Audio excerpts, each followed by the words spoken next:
نحمدہ و نصلی علی رسولہ الکریم ونحن علی ذالک من الشاہدین والشاکرین والحمد للہ رب العالمین اما بعد فاعوذ باللہ من الشیطان الرجیم بسم اللہ الرحمن الرحیم السلام علیکم ورحمۃ اللہ وبرکاتہ۔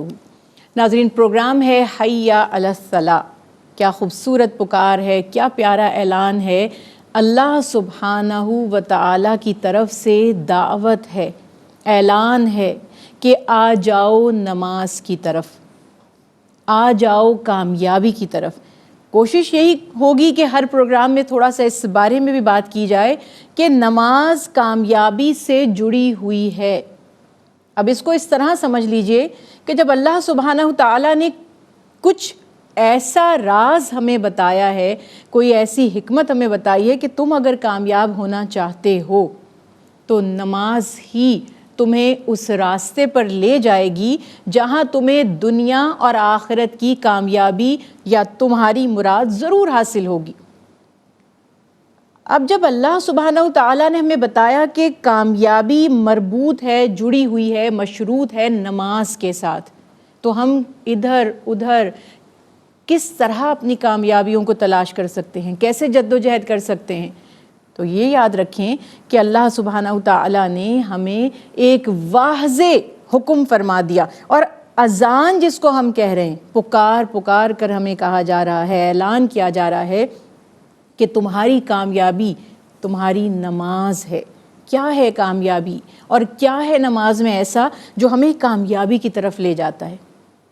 انشاءاللہ اس پروگرام کے توسط سے اس پر بھی ہم بات کریں گے، اور پچھلے پروگرام میں ہم نے بات کی تھی جو نماز ہم پڑھتے ہیں وہ ہے کیا، اس کا مفہوم، اس کے معنی، اس کی حکمت۔ تو آج ہم بات کریں گے مزید اسی ٹاپک پر۔ پچھلے پروگرام میں تھوڑا سا میں نے کوشش کی تھی وضو کو ایکسپلین کرنے کی، کہ وضو کی حکمت اور وہ کس طرح ہمیں نماز کے لیے تیار کرتا ہے، اور پھر نیت جو ہم کرتے ہیں، جو ارادہ کرتے ہیں نماز کا۔ ماشاءاللہ الحمدللہ سب مسلمان نماز پڑھنے کا طریقہ جانتے ہیں، صرف ہمیں سمجھنے کی جو ضرورت ہے، جو ہمیں توجہ اپنی دینی ہے وہ اس عمل پر دینی ہے کہ جب میں نماز پڑھوں، بعض لوگ کہتے ہیں نا میرا دھیان بڑھ جاتا ہے، میرا دل نہیں لگتا، مجھے بھولنے لگتا ہے کہ میں نے نماز میں کیا پڑھا۔ تو یہ طریقہ کہ نماز میں ہم پڑھ کیا رہے ہیں، ہم کہہ کیا رہے ہیں، ہم کس سے مخاطب ہیں، ہم کس سے کلام کر رہے ہیں اور کیا کلام کر رہے ہیں، جب آپ کو انشاءاللہ یہ بات سمجھ آ جائے گی تو آپ خود محسوس کریں گے کہ آپ کی نمازوں میں کتنا فرق پڑے گا، کتنا دل لگا کے اخلاص کے ساتھ کنسنٹریٹ کر کے اور خوشی کے ساتھ نماز پڑھیں گے۔ وہ نماز آپ کو یقینی طور پر اسی وقت دکھائے گی کہ آپ کے اوپر اس کے اثرات کیا رہے۔ نماز کے لیے ہم کھڑے ہوئے، ہم نے اللہ کی عبادت کی نیت کر لی، بارگاہ الہی میں پیش ہو گئے، اور پیارے حبیب حضرت محمد مصطفیٰ صلی اللہ علیہ وسلم نے فرمایا کہ اس طرح اللہ کی عبادت کرو کہ گویا تم اسے دیکھ رہے ہو۔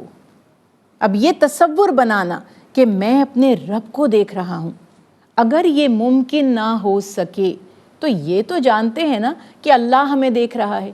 یہ بھی ہمارے اندر کیفیت کو پیدا کرے گا، ہماری نماز میں روحانیت پیدا کرے گا کہ واقعی اللہ سبحانہ تعالیٰ کے سامنے ہوں، جو ساتوں آسمانوں اور زمین کا خالق ہے، جو میرا مالک، میرا رازق ہے، جو ایک ایک سانس مجھے عطا فرما رہا ہے، میں اس کی بارگاہ میں کھڑا ہوں، جو مجھے ان گنت نعمتیں عطا کرنے والا، میرے دکھوں، پریشانیوں اور مصیبتوں سے مجھے نکالنے والا ہے۔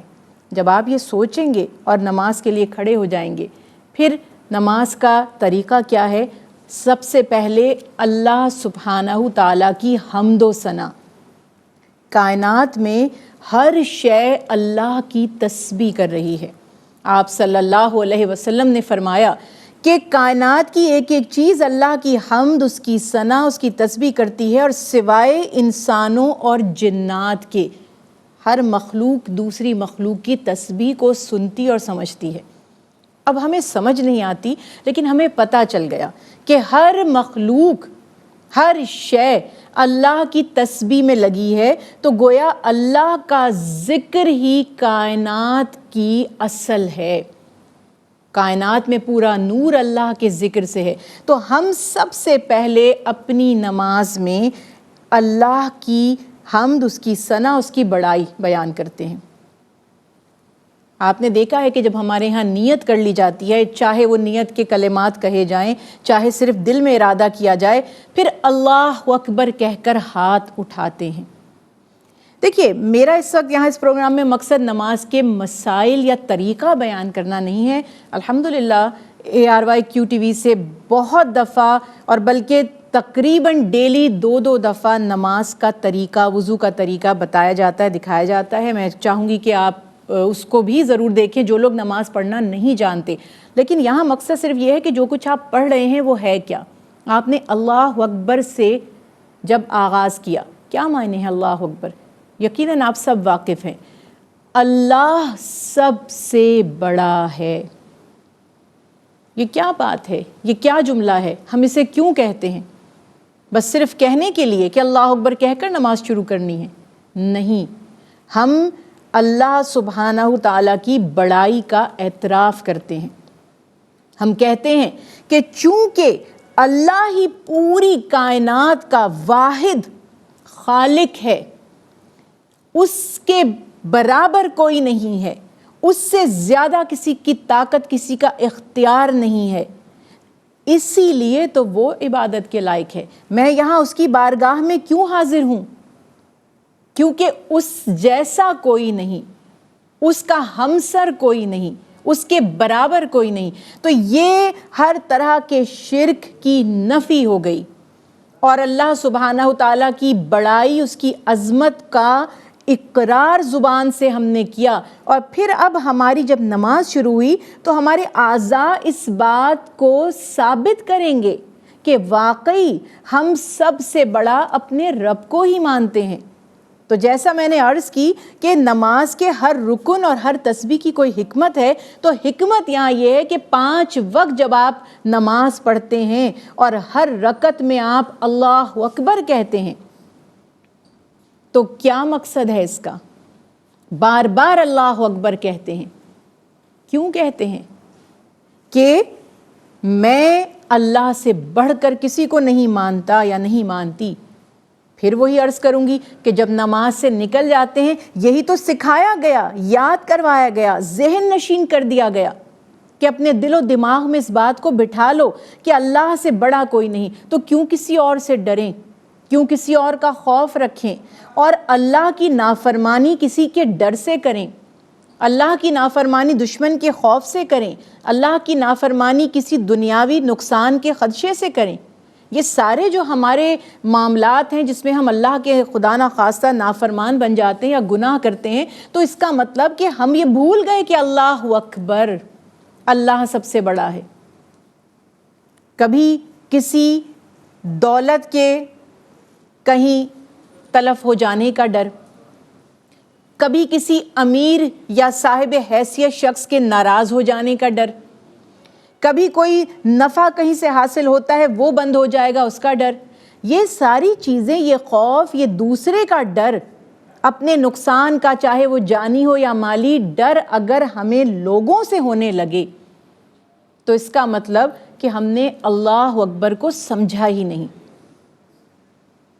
لاکھ کوئی آپ کو ڈراتا رہے، دھمکاتا رہے، اگر آپ حق کے راستے پر ہیں اور آپ حق بات کہتے ہیں اور آپ شریعت پر عمل کرتے ہیں اور اللہ اور اس کے حبیب حضرت محمد مصطفیٰ صلی اللہ علیہ وسلم کی تعلیمات پر عمل کرتے ہیں، تو ان تعلیمات پر عمل کرنے میں اگر کوئی خوف رکاوٹ بنتا ہے تو اس وقت ہمیں کثرت سے اپنے آپ کو یہ یاد دلانے کی ضرورت ہے کہ میں نے تو یہ اقرار کیا تھا کہ اللہ ہی میرا معبود ہے، میں نے تو یہ کہا تھا کہ اللہ سے بڑا کوئی نہیں ہے، اب یہ میں کیا کر رہا ہوں؟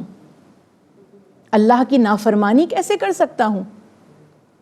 نوکری نہ چلی جائے، شہرت کم نہ ہو جائے، لوگوں کی نظروں میں ناپسندیدہ نہ ہو جاؤں، میرے جو فائدے مجھے حاصل ہو رہے ہیں وہ میری جو کہنا چاہیے لگژریز ہیں وہ ختم نہ ہو جائیں، اس لیے میں اللہ کی نافرمانی کروں؟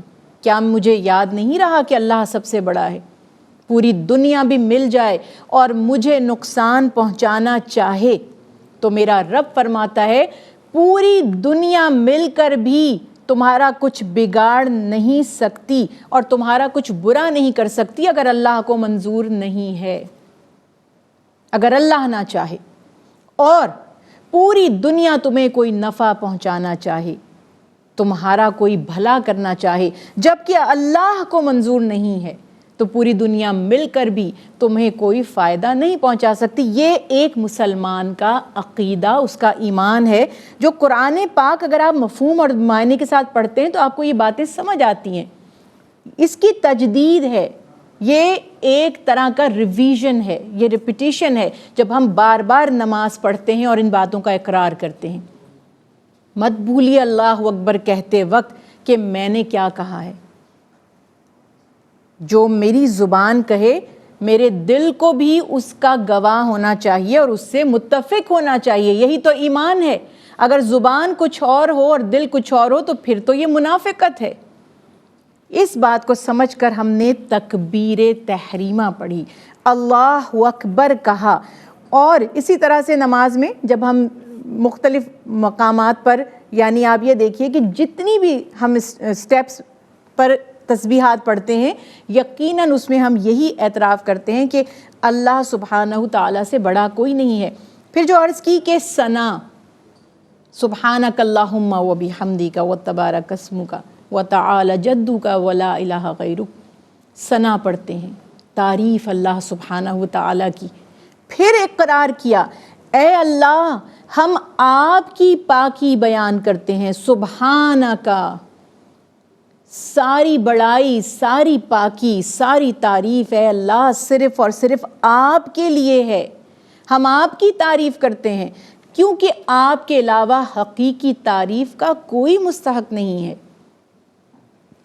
انسان جب کسی دنیاوی چیز کی بھی تعریف کرتا ہے تو انڈائریکٹلی وہ اللہ کی تعریف ہوتی ہے، کیونکہ اگر وہ کوئی نیچر کی کسی چیز کو دیکھ کر، مثلاً پھولوں کو دیکھ کر، چاند کو دیکھ کر، سورج کو دیکھ کر تعریف کرتا ہے تو بنانے والے کی تعریف یعنی اللہ کی۔ اگر وہ کسی دنیاوی چیز کی تعریف کرتا ہے تو اس کو بنانے والے کو، شعور اور عقل دینے والے کی پھر تعریف اللہ کی، کہ اللہ نے ہمیں شعور دیا۔ یہ پیاری پیاری نعمتیں جو ہمارے اعتراف میں ہیں، یہ خوبصورت رنگ، پھول، خوشبوئیں، یہ موسم، ہر چیز اللہ سبحانہ تعالیٰ کی رحمت ہے۔ تو ہمیں یہ پتہ چلا کہ تعریف کی سب سے زیادہ جو حقدار ذات ہے وہ اللہ کی ہے، اور اللہ کا نام ہی برکت والا ہے۔ یعنی جب ہم اپنے رب کا نام لیتے ہیں، جب ہم اپنے رب کا ذکر کرتے ہیں تو ہمارے ایمان میں بھی برکت ہوتی ہے، ہماری عمر میں بھی برکت ہوتی ہے، ہمارے رزق میں بھی برکت ہوتی ہے۔ ہم برکتیں کہاں ڈھونڈتے ہیں؟ کس چیز میں ڈھونڈتے ہیں؟ سوچنا اب یہ ہے کہ اللہ کے ذکر سے ہی برکت حاصل ہوتی ہے، اللہ کے ذکر سے ہی نجات حاصل ہوتی ہے۔ اور پھر دوبارہ اعتراف کہ اللہ ہی کی بزرگی بیان کرتے ہیں، اللہ ہی بزرگ تر ہے، اس کے سوا کوئی عبادت کا مستحق نہیں۔ اب یاد رکھیے گا کہ عبادت صرف ظاہری رسومات یا مخصوص اسلامک ریچولز کا نام نہیں ہے۔ یعنی بہت سے ہمارے بہنیں بھائی سمجھتے ہیں عبادت کہتے ہیں نماز کو اور ذکر کو، نہیں، ہر معاملے میں جو ہم اللہ کی فرما برداری کرتے ہیں یہ عبادت ہے۔ اگر ہم نے اللہ کے حکم کے مطابق رزق کمایا، عبادت ہے۔ اگر ہم نے اللہ کے نام سے اس کو کھایا، عبادت ہے۔ یہ ہمارا سونا، اٹھنا، چلنا پھرنا، بیٹھنا، ہر عمل اگر اللہ کے حکم کے مطابق ہے تو عبادت ہے، اور اگر اس کے خلاف ہے تو اسی کو تو ہم کہتے ہیں اللہ کی نافرمانی اور گناہ۔ تو اس کو مخصوص مت سمجھیے کہ یہ صرف چند مذہبی رسومات عبادت ہیں۔ انسان بندگی یا عبادت کا لفظ جب استعمال کرتا ہے تو اس کا معنی ہے غلامی۔ جب ہم اللہ کی غلامی میں آ گئے ہیں تو ہمیں اٹھنا بھی ویسے، بیٹھنا بھی ویسے، سونا بھی ویسے، جاگنا بھی ویسے ہے جیسے اللہ سبحانہ وتعالیٰ کا حکم ہے، اور اپنے پیارے محبوب حضرت محمد مصطفیٰ صلی اللہ علیہ وسلم کے توفیل ہمیں عطا کر دیا گیا۔ بس یہ بات آپ اچھی طرح سے یاد رکھیے کہ روزانہ نماز میں جب ہم ثنا پڑھتے ہیں، سبحانک اللہم یہ پڑھتے ہیں، ذرا غور کیجئے کہ ہم کیا اعتراف اور اقرار کر رہے ہیں۔ جب ہم اپنے دل میں ان چیزوں کو جگہ دیں گے، اتارتے چلے جائیں گے، اور ہمارا ذہن تائید کرے گا اس بات کی، تو پھر دیکھیے گا کیوں عمل میں نظر نہیں آئے گا۔ ایسا ہو ہی نہیں سکتا۔ انسان کا دماغ اس کے اعضاء کو کنٹرول کرتا ہے، دماغ آپ کو آرڈر کرتا ہے تو آپ کام کرتے ہیں۔ تو دل و دماغ میں یہ باتیں بٹھا لیجئے کہ ہم بار بار یہ اقرار کر رہے ہیں، اعتراف کر رہے ہیں۔ اب ہم نے سمجھا بس رٹ لیا ہے تعوذ و تسمیہ اور بس ثنا اور پڑھنی ہے، نہیں، اس کے پڑھنے کا مقصد مت بھولیے۔ شروع میں کچھ عرصے تک ترجمہ پڑھیں، اس کو یاد کریں۔ مان لیجئے اگر آپ کو ورڈ ٹو ورڈ یاد نہیں بھی ہوتا، آپ کو مفہوم سمجھ آ جائے گا، اور جب مفہوم سمجھ آ جائے گا انشاءاللہ تو عبادت میں لذت پیدا ہو جائے گی، سمجھ آنے لگے گا کہ ہم کیا کہہ رہے ہیں۔ جس طرح کسی زبان میں آپ شاعری سنیں یا کوئی نعت یا کلام سنیں یا کوئی حمد سنیں، اب اس میں ایک اگر وہ ترنم کے ساتھ ہے، لے طرز ہے، اس میں ردم ہے، تو آپ سوچتے ہیں یہ بہت پیاری آواز لگ رہی ہے، یہ بہت خوبصورت لگ رہا ہے انداز، لیکن اگر آپ کو اس کا ترجمہ بھی سمجھ آ جائے تو پھر جو سننے کا لطف ہوگا وہ بالکل الگ ہوگا۔ تو اسی لیے اللہ سبحانہ وتعالیٰ کے کلام سے اچھا کچھ بھی نہیں، اور نماز سے اچھی کوئی عبادت نہیں کہ یہی اللہ سے ملاقات کا اور نجات کا ذریعہ ہے۔ وما علینا الا البلاغ المبین۔